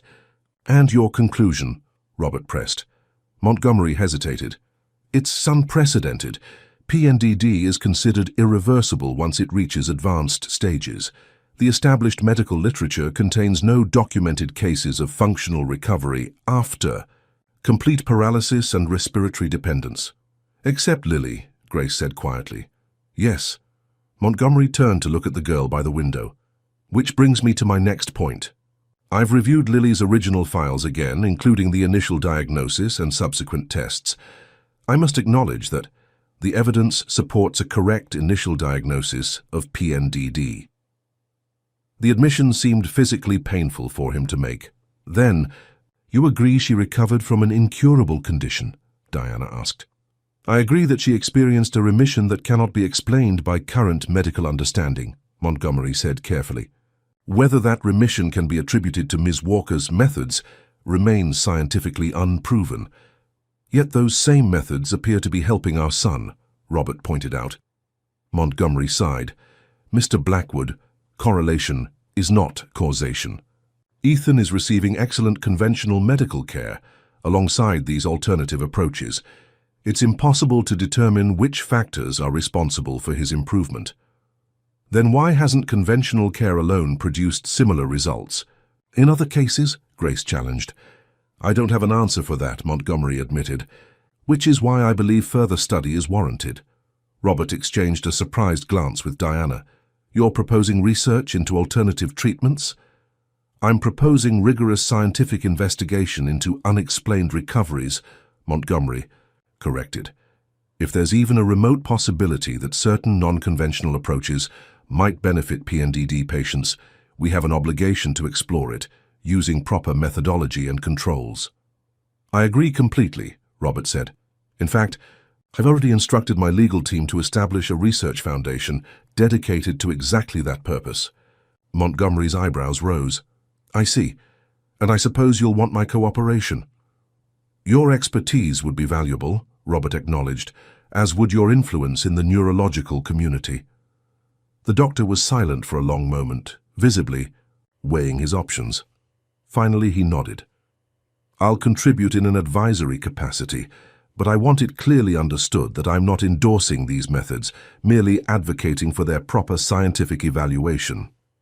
Fair enough, Robert agreed. Dr. Patel has already expressed interest in heading the clinical research team. Would you be willing to collaborate with her? Dr. Patel is a respected neurologist, Montgomery said with grudging approval. Yes, I could work with her. Excellent, Robert extended his hand. I appreciate your professionalism, Doctor. They shook hands, Montgomery added quietly. For the record, Mr. Blackwood, I truly hope your son makes a complete recovery, whatever the cause. After Montgomery left to examine Lily in another room, Diana turned to Robert. Did that really just happen? Did the great Dr. Montgomery actually admit he might be wrong? Not in so many words, Robert said with a small smile. But it's a start. Grace approached Ethan's bedside, checking the various herbs and oils she had arranged nearby. The important thing is that Ethan continues to improve. Today's examination seemed to tire him. Indeed, Ethan's eyes had drifted closed, his breathing deep and regular through the ventilator, that was now used only part-time. "Should we postpone this afternoon's session?" Diana asked. Grace shook her head. "No. Even when he's sleeping, the treatments help strengthen the neural pathways. His body is working incredibly hard to heal itself. Our job is to support that process consistently." "I need to make some calls about the foundation," Robert said. "I'll be back for the afternoon session." In his home office, Robert connected with his legal and public relations teams via video conference. The plans for the Blackwood Neurological Innovation Foundation were taking shape rapidly. Initial funding of $50 million, a state-of-the-art research facility to be built in Boston, partnerships with leading medical institutions, and critical to Robert's vision, collaboration with practitioners of traditional healing methods from various cultures. "The press is already getting wind of this," his PR director reported. "They're speculating about why you've suddenly shifted focus to neurological research. Several outlets have mentioned Ethan's condition." "We'll need to get ahead of the story," Robert decided. "Schedule a press conference for next week. I'll announce the foundation and its mission." "Will you discuss Ethan's improvement?" the PR director asked cautiously. Robert considered this. "Yes, but carefully.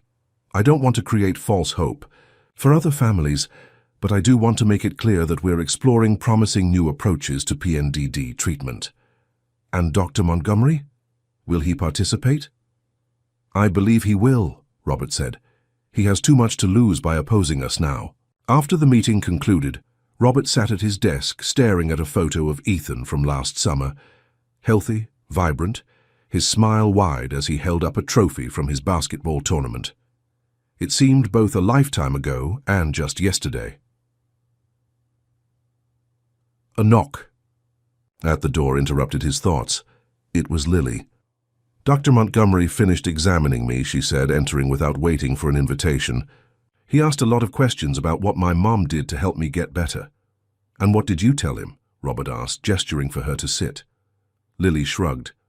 "The truth, that I remember her talking to me all the time, even when I couldn't answer. That she played music and used special oils that smelled really strong. That she moved my arms and legs every day, even when the doctors said it was pointless." "Did he seem to believe you?" "I don't think he wants to," Lily said with the blunt insight of youth. "But he can't ignore that I'm sitting here talking to him when his medical books say I should be dead." Robert smiled at her directness. "You're a remarkable young lady, Lily Walker." She dismissed the compliment with another shrug. "I just got lucky. My mom never gave up on me even when everyone else did." She fixed him with her steady gaze. "That's what Ethan needs most. People who never give up on him." "He has that now," Robert assured her. "I know." Lily stood to leave, then hesitated.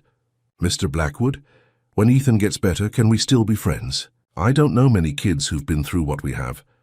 Robert felt a tightness in his throat. "I think Ethan would like that very much." After Lily left, Robert returned to Ethan's room for the afternoon treatment session. Grace was already there, preparing a tea from various herbs while explaining each ingredient to Diana, who was taking careful notes. "This combination supports neural regeneration," Grace was saying. "The proportions matter. Too much ginkgo can cause blood thinning, while too little won't have the desired effect." Diana looked up as Robert entered. "I'm learning the protocols. Grace thinks we should all know how to administer the treatments." "That's an excellent idea," Robert agreed. "Consistency is key, right?" Grace nodded. "Exactly, the body responds to patterns to regular stimulation along the same pathways." Over the next 2 hours, they worked together, applying herbal compresses to specific points on Ethan's body, moving his limbs in precise patterns, playing particular musical sequences, and constantly talking to him as if his full comprehension was never in doubt. Toward the end of the session, Ethan's eyes opened. He looked from his father to his mother, then to Grace, his gaze more focused than it had been even the day before.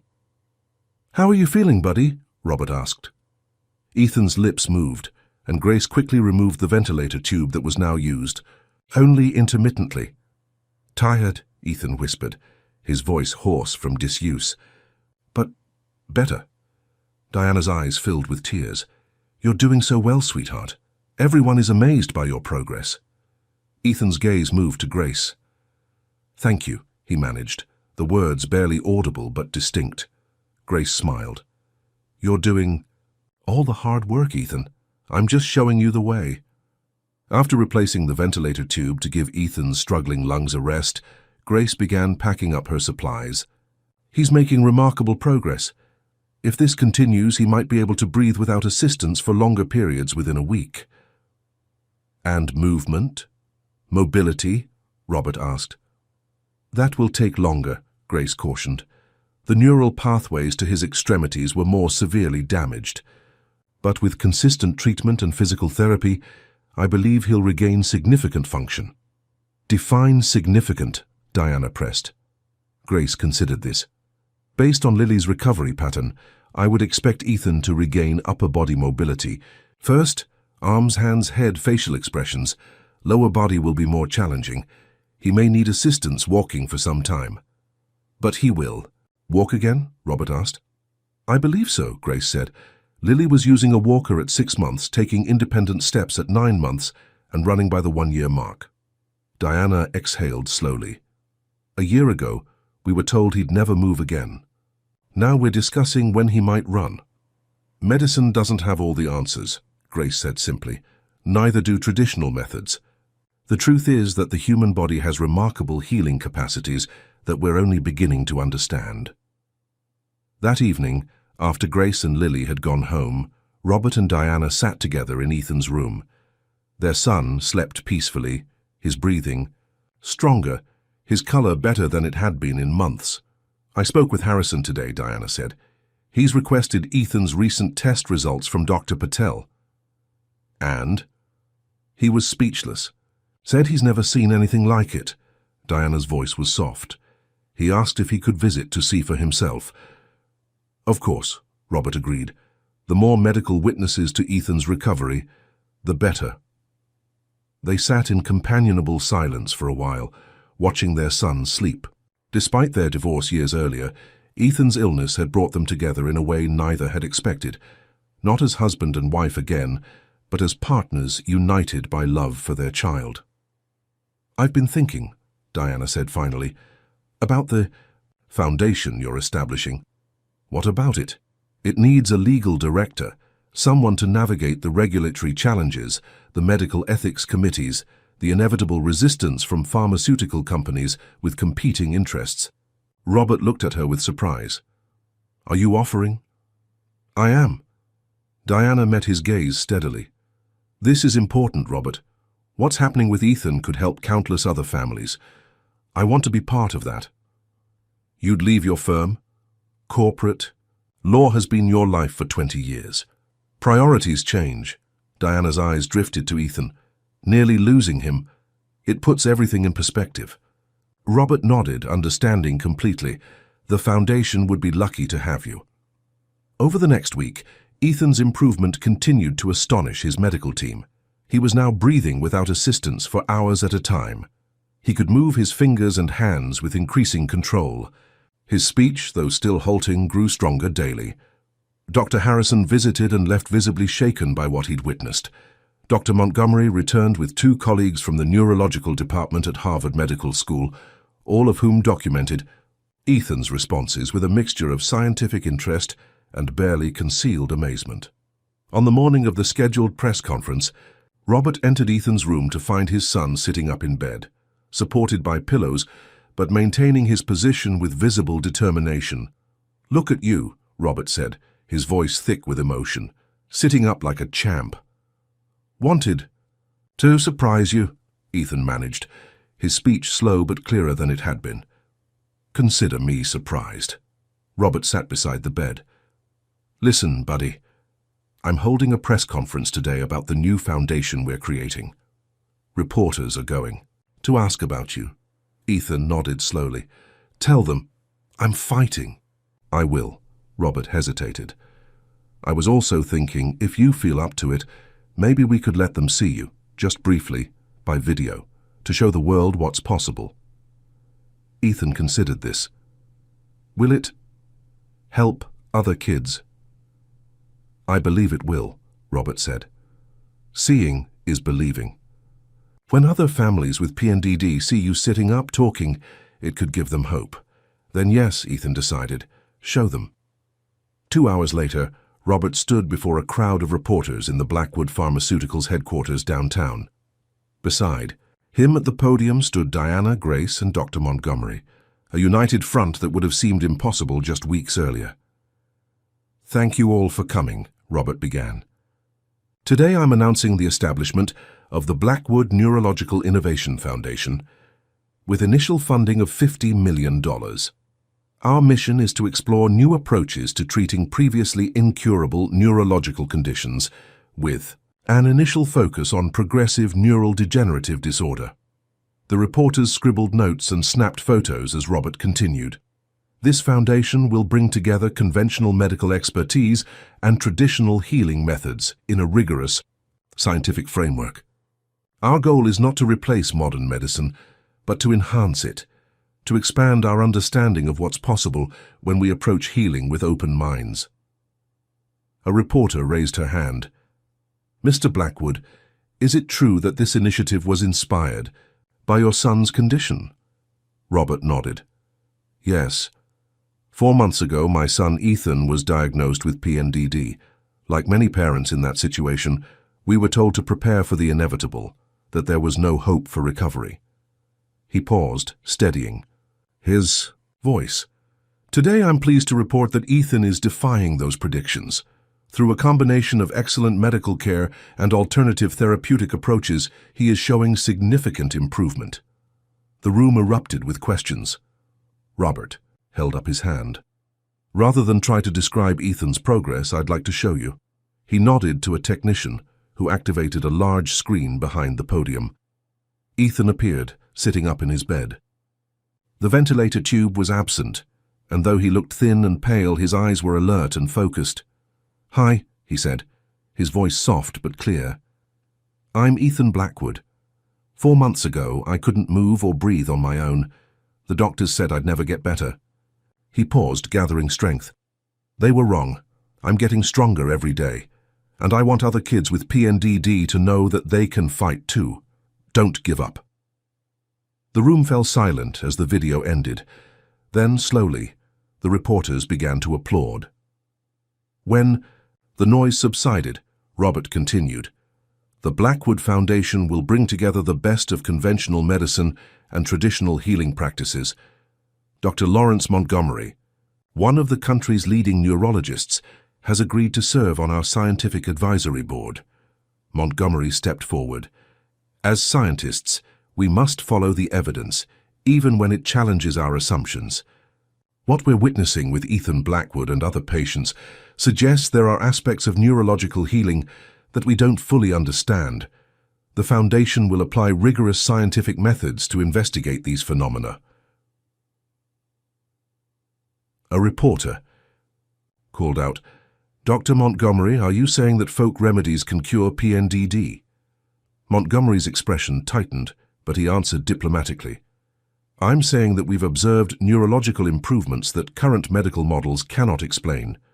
Our job as scientists is to investigate, not dismiss." Grace stepped forward next. "Traditional healing methods have been refined over thousands of years across many cultures. They may not always fit neatly into modern medical paradigms, but that doesn't make them invalid. What we're proposing is a true integration, bringing together the precision of contemporary medicine with the wisdom of traditional practices." The questions continued for nearly an hour. When the press conference finally concluded, Robert felt both exhausted and exhilarated. The foundation was officially launched. The story of Ethan's improvement would be headlines by evening. And, most importantly, other families facing PNDD would know there was reason for hope. Back at the Blackwood estate, Robert found Ethan watching a recording of the press conference with Lily by his side. "You did great, Dad," Ethan said, his speech noticeably stronger after just a week of intensive therapy. "Thanks, buddy, but you were the star." Robert sat on the edge of the bed. "How are you feeling?" "Stronger," Ethan said. "Lily's been showing me exercises for my hands." Indeed, Robert noticed Ethan's fingers moving with more purpose, grasping and releasing a small rubber ball. Dr. Patel says I might try standing next week, Ethan continued. With a frame. Robert's throat tightened with emotion. That's fantastic. It'll be hard, Lily warned, her expression serious. When I started standing, my legs felt like they weren't mine anymore. They wouldn't do what I wanted. But they got better, Ethan said. It wasn't a question. They did, Lily confirmed. And yours will too. As Robert watched them together, two children who had faced and overcome the unimaginable, he felt a profound sense of gratitude and purpose. The road ahead would be long and challenging. Ethan's recovery would require months, perhaps years, of dedicated work. The foundation would face skepticism, resistance, even ridicule from those unwilling to question established medical paradigms. But something fundamental had changed. The certainty of loss had been replaced by the possibility of healing. The isolation of their family's struggle had transformed into a mission to help others. And most importantly, Ethan was coming back to them, day by day, word by word, movement by movement. That evening, as Robert worked in his home office, Diana appeared at the door. Harrison called, she said. 3 families with PNDD children have already contacted Mass General, asking about Ethan's treatment protocol. Robert nodded. It's beginning. Are we ready for this? Diana asked. For the responsibility, the expectations? No, Robert admitted. But we'll figure it out as we go. All that matters is that other families have what we didn't have at the beginning. Hope. Diana smiled, a genuine smile that reached her eyes in a way he hadn't seen in years. You've changed, Robert. We all have, he said simply. Later, as Robert checked on Ethan before bed, he found his son still awake, staring at the ceiling. Can't sleep? Robert asked, sitting beside him. Thinking, Ethan replied. His speech was clearer each day, though still deliberate. About what happens next. What do you mean? After I get better, Ethan clarified. What will I do? Robert was surprised by the question. Whatever you want, buddy, back to school, basketball, piano, your life. Ethan shook his head slightly. Not the same. I want to help, like Lily and Grace helped me. You will, Robert assured him. Your story already is helping others. No, Ethan persisted. I want to learn what Grace knows, how to help people heal. Robert studied his son's face, seeing a new determination there, a depth and purpose that hadn't existed before his illness. If that's what you want, he said carefully, I'm sure Grace would be happy to teach you. Good.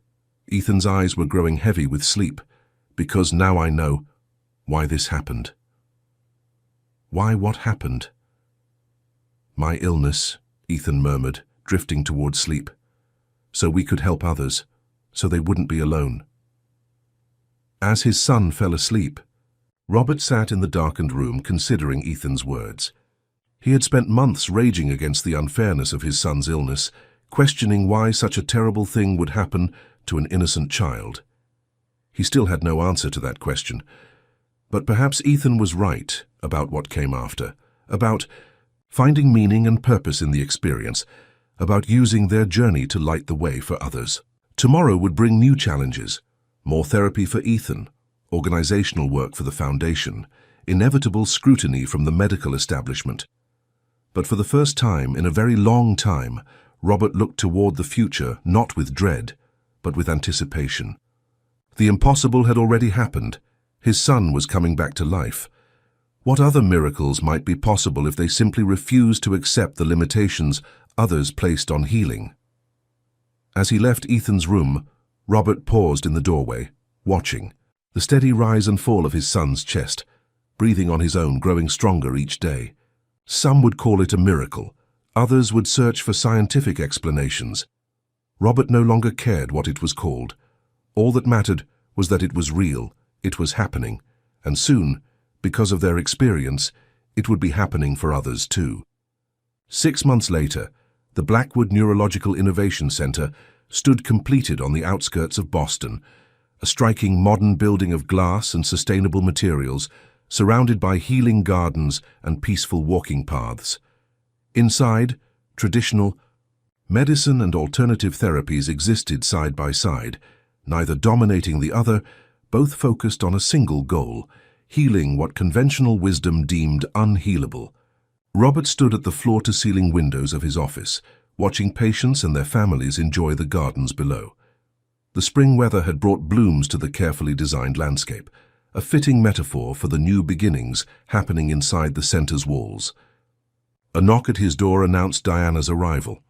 As legal director of the foundation, she had transformed from corporate attorney to passionate patient advocate, using her formidable legal skills to navigate the complex regulatory landscape of integrative medicine.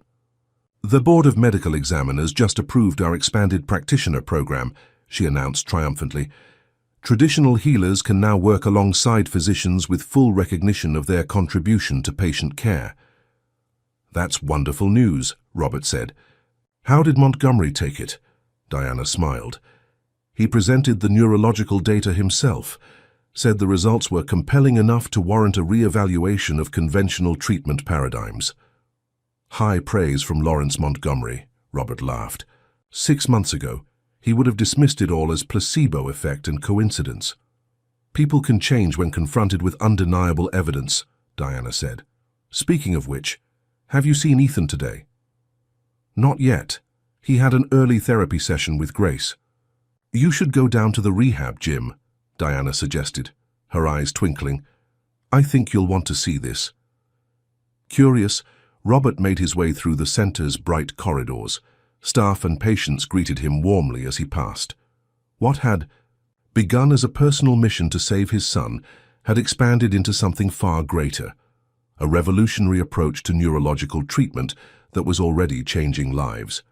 The rehabilitation gymnasium occupied a large space on the ground floor, with walls of windows overlooking the gardens. As Robert approached, he heard familiar voices and laughter, a sound that still filled him with joy after months of silence. He paused in the doorway, taking in the scene before him.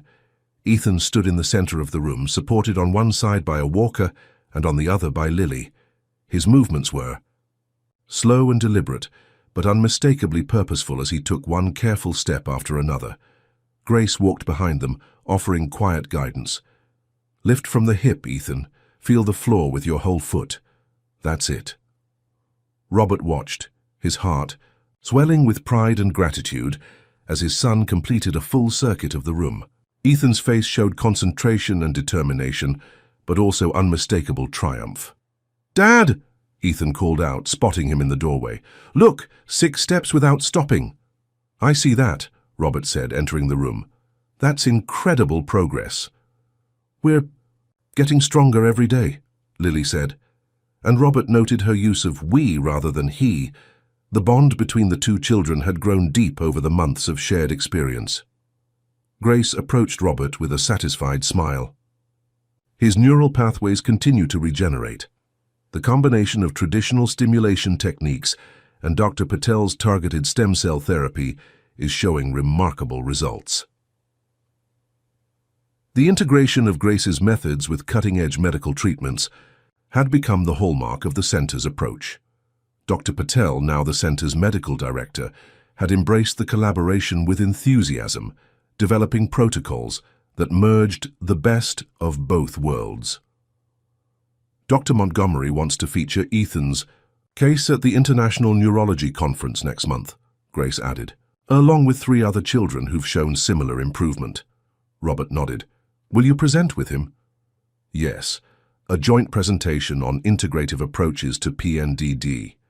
5 years ago, I couldn't get a neurologist to return my calls. Now, I'm co-presenting at their most prestigious conference." Grace shook her head in wonder. "Things really have changed." "Thanks to you," Robert said sincerely. "None of this would have happened if you and Lily hadn't reached out that day." Across the room, Ethan had settled into a chair to rest, with Lily sitting cross-legged on the floor beside him. They were looking at something on a tablet, heads close together, occasionally laughing. "He seems happy," Robert observed. "He is," Grace agreed.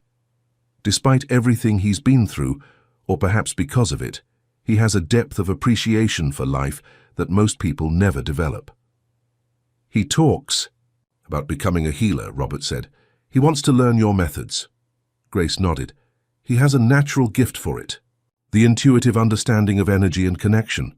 Lily's teaching him some basic techniques.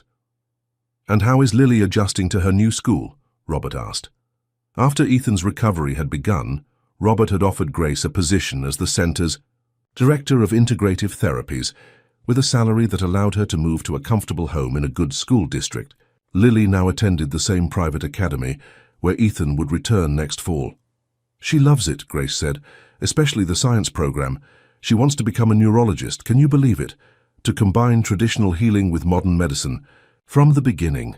The best of both worlds, Robert agreed. Exactly what we're trying to create here. As if sensing they were talking about her, Lily looked up and waved them over. Mr. Blackwood, Ethan wants to show you something. Robert and Grace joined the children. Ethan was holding the tablet, his fingers moving with increasing dexterity as he navigated through a presentation. I've been working on this for the Foundation website, he explained. Videos of kids talking about their recovery, so other families can see